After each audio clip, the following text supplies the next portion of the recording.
네, 한 번 더 뉴스. 오늘은 경향신문 박순봉 기자와 함께하겠습니다. 안녕하십니까? 네, 안녕하세요. 예, 들어가기 전에 김기현 의원과 이야기할 때 여론조사가 하나 더 나왔었어요. 에브리 CNR이 폴리뉴스와 에브리뉴스 의뢰로 14일부터 15일까지 여당 당대표 후보 지지도 조사했던 것. 김기현 의원이 29.2, 나경원 전 의원이 23.5. 자세한 사항은 중앙선거 여론심의 홈페이지 참조하시면 되고요. 김성태 한 번 더 뉴스. 오늘은 흥미로운 인물 김성태 전 의원 아니고요. 네. 김성태 전 쌍방울그룹 회장. 예, 이분이 어떤 사람인지 조폭 출신이라는 이야기가 있는데 이건 사실입니까? 거의 사실로 좀 받아들여지고 있어요. 예. 1970년생이거든요. 예. 전북 남원 출신이고요. 70년생이에요? 네, 그렇게 예. 나이가 많지는 않죠. 예. 2000년대 전주 지역 조폭인 전주 나이트파에서 활동을 했다, 이렇게 알려져 있고요. 전주 지역에서 시작은 했는데 이 서울 담당하는 그런 지역 보스 같은 그런 역할을 했다라고 합니다. 네. 이 시기가 좀 잘 알려져 있지가 않은데요. 2000년대 초반이요. 근데 2006년에 처벌받은 게 하나 있습니다.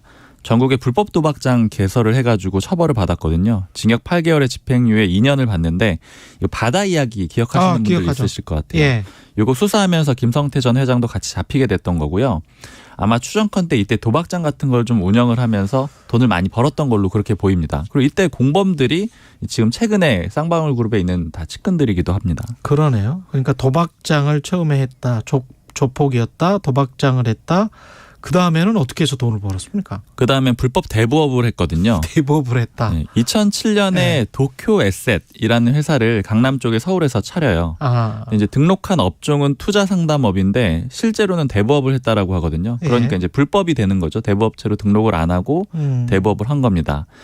이게 명성이랄까요, 뭐 악명이랄까요. 일단 돈을 좀 잘 빌려주는데 만약에 안 갚으면은 안 갚으면 굉장히 무자비하게 대응을 했다, 이렇게 알려져 있어서 그러니까 나름대로는 이제 그쪽 분야에서는 좀 알려진 그런 인물이라고 합니다. 그렇군요. 그리고 또 돈을 많이 벌다 보니까 이제 돈을 좀 잘 쓰는 선배다, 이런 평가들이 있었다라고 하는데 뭐 예를 들자면 결혼식 축의금을 굉장히 많이 했다 그래요. 아, 그래요? 이런 일화들도 좀 전해지고 있고, 이런 좀 자금을 바탕으로 이제 그쪽 지역에서 좀 일종의 이제 우두머리처럼 그렇게 좀 부각이 된 겁니다. 결혼식 축의금을 굉장히 많이 했다라고 하면 얼마나 하는 거예요? 이제 얘기 나오는 거는 예. 이제 보통 사람들 내는 것보다 영자 하나 정도는 더 붙였다, 이런 얘기들이 나옵니다. 그러니까 다른 그 정도? 선배들이 뭐 예. 100만 원 하면 뭐 1000만 원 했다, 이런 식으로 얘기들이 나오고 있어요. 아, 거기는 원래 그 100만 원 하나 보죠.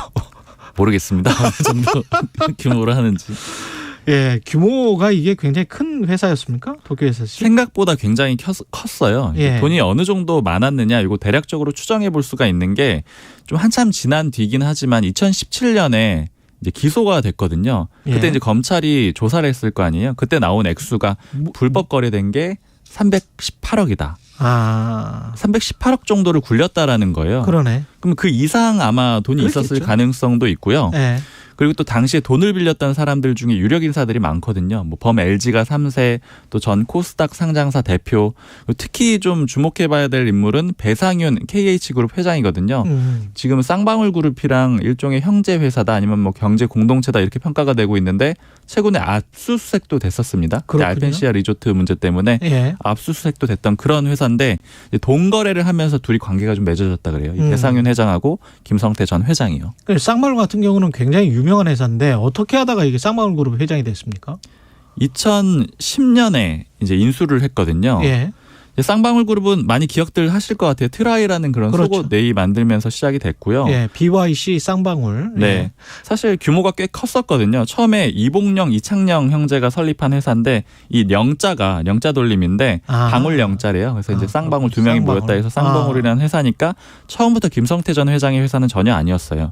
근데 계속 몸집이 커지다가 1997년에 외환위기 겪으면서 결국은 부도가 납니다. 야구단도 그리고 있었잖아요. 쌍방울 레이더스. 맞아요. 그때 예. 뭐 1992년 전이었죠. 그때 창단이 됐었고 그 이후에는 공정위가 여기는 대기업이다, 대규모 기업 집단으로 지정을 하기도 했었는데 IMF 외환위기 때 부도가 났다. 네, 분해가 됐고요. 그러다가 주인이 여러 번 바뀌면서 여기저기 팔리게 돼요. 네. 이런 과정을 거치던 중에 김성태 전 회장이 아까 말씀드렸던 도쿄 에셋이라는 그런 일종의 불법 대부업체 있잖아요. 그렇죠. 요거 회사 이름을 태평양 통상으로 바꾸고요. 아. 레드 티그리스라는 이름도 썼는데 예. 이렇게 이름을 바꾸고 그 자금력을 바탕으로 2010년 1월에 인수를 하게 됩니다. 그렇군요. 인수할 때도 문제가 좀 있었습니까? 쌍방울 주가 조작을 했습니다. 주가 조작을 하면서 또 인수를 했구나. 네, 뭐 네. 여기만 한 것도 아니고 유비컴이라는 회사도 또 주가 조작을 했거든요. 쌍방울이 코스피에 있었어요? 네, 그렇죠. 2010년에 하고 2011년에 하고 이렇게 주가 조작을 했는데 이런 범죄가 드러난 거는 2013년이에요. 이게 어떻게 드러나게 됐냐면 서울중앙지검이 증권정보합수단이라는 그런 조직을 만들게 되거든요. 예. 조직 새로 만들면 첫 번째 사건 굉장히 힘을 많이 쓰잖아요. 첫 번째 사건으로 지목을 한 게 바로 이 쌍방울 주가 조작 사건이었습니다. 그렇군요. 대대적으로 수사를 해가지고 실소유주의자 주가 조작의 주범이다 이렇게 밝혀지게 됐고요. 그리고 이제 당시에도 좀 특이한 거는 최근에 도피했다가 태국에서 잡혀온 거잖아요. 예. 그때도 도망을 갔었습니다. 해외로 도피를 했었는데 먼저 친동생을 기소를 해요. 그 네. 친동생은 징역 5년형이 나옵니다. 그때도? 네. 그리고 한 1년 정도 도피해 있다가 스스로 돌아오게 되는데 돌아오고 나서 2014년 4월에 검찰이 기소를 했거든요. 그런데 결과적으로는 동생이 실형 5년 나왔고요. 또 해외로 도피했고요. 그리고 검찰이 봤던 시세 차익이 한 347억, 한 350억 정도로 봤거든요. 예. 이제 범죄가 굉장히 중하다고 볼 수가 있잖아요. 그때 최종적인 대법원 판결 꽤 오래 걸려서 2018년에 나온 거는 징역 3년에 집행유예 5년이에요. 이게 소위 재벌들이 많이 받는 거라고 그래서 이제 3호 법칙 아니면 그렇죠, 뭐 3호 재벌들 법칙. 예. 보통 나오는 판결이잖아요. 그래서 이제 별로 크게 처벌을 안 받았다라는 거죠. 그래서 이제 좀 주목이 됐던 거는 그때 변호사들이 한 30여 명이 넘었다라 그래요. 전 고법부장판사 출신 아니면 검사장 출신 이런 사람들이 대거 있어가지고 예. 여기에 좀 힘이 좀 발휘가 됐던 게 아니냐 이런 해석들도 같이 있습니다. 조폭 출신인데 회사 운영은 어떻게 했습니까? 거의 가족회사로 운영을 가족회사로. 했는데 지금 현재 쌍방울 회장이 양성길 씨인데 김성태 전 회장이 사촌형이고요. 같이 체포가 됐습니다. 그리고 친동생은 쌍방울 부회장이고요. 이미 구속이 돼 있고요. 그리고 지금 금고지기 김모 씨 많이 나오거든요. 예, 예. 매제예요. 이제 한국에 안 오고 버티고 있는데 자금 총책이라고 볼 수가 있습니다. 그리고 쌍방울 그룹은 부회장이 여러 명 있거든요. 이 중에 좀 주목해 볼 인물이 최우양 전 부회장인데 이 사람 소위 오토바이맨, 헬멧남 이걸로 그 알려진 사람이군요. 인물이에요. 예. 김만배 씨 대장동 의혹의 주요 인물이죠. 허천대유 대주주 구속 상태에서 풀려날 때 마중 나왔었습니다. 오토바이 예. 타고 와가지고요. 그리고 특히 이제 김성태 전 회장을 김만배 씨한테 소개해준 그런 인물이라고 합니다. 예. 역시 기소된 상태고요. 회사를 운영할 때 조폭 출신이다라고 해서 뭐 좀 특색이 있었나요? 뭐 여러 가지 보도도 있었는데 저도 좀 쌍방울 쪽에 이제 알던 거기 잘 아는 사람이 있어갖고 어제 얘기 좀 들어봤는데 예. 임직원 단합을 굉장히 강하게 요구를 했다 그래요. 단합. 네, 비 안 오고 이럴 때는 다 팔당댐으로 토요일에 모여야 된다라고 합니다. 모여가지고 자전거 주말에? 이제 토요일이요. 회사차 싣고 가가지고 자전거 다 사준대요. 사주고 그래? 회사차로 싣고 가서 이제 체력 단련 같은 거 일종의 하는 거고 비 오면은 뭐 남산에 가서 모여서 걸어야 되고 이런 것도 있었고. 비 오면 남산에 모여서 걸어야 돼? 네, 산책 같이 뭐 산에 올라야 되고 이런 게 무조건? 있었다라고 하고요. 예. 좀 강제성이 있었다라고 합니다. 근데 또 여자 직원들은 안 불렀대요. 남자 직원들만 갔다라고 하고요. 좀 과감한 경영 방식도 있었다라고 하는데 예. 코로나19 초기에 공적 마스크라고 해서 마스크 굉장히 구하기 힘들고 그렇죠. 좀 사기도 힘들고 이랬잖아요. 그때 지호영이라는 업체가 좀 굉장히 많이 공급을 했었는데 거기 700억 규모의 계약을 딴 사람이 있었는데 이제 회장이 그 사람 언급하면서 뭐 이익이 한 10% 주겠다. 그냥 좀 과감하게 이런 제안을 하기도 했다라고 합니다. 현재 지금 받고 있는 혐의를 소개를 해 주시죠. 일단 또 주가 조작이에요. 지금 회사 운영하면서 전환사채를 한 200억 원어치 발행을 했거든요.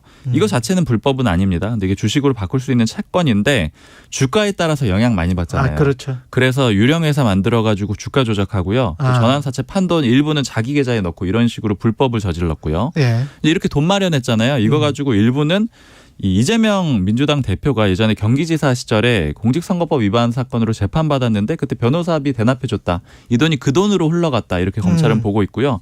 또 대북 송금 의혹도 한 가지 있죠. 한 640만 달러 중국으로 일반출해서 전달한 북한에 전달한 그런 혐의도 같이 받고 있습니다. 알겠습니다. 깔끔하게 정리해 주셨습니다. 지금까지 경향신문 박순봉 기자였습니다. 고맙습니다. 감사합니다. KBS 1라디오 최경영의 최강시사 2부는 여기까지고요. 잠시 후 뉴스 일대기 그리고 아랍에미레이트에 적은 이란 발언 관련해서 한양대학교 이수 교수와 이야기 나눠보겠습니다.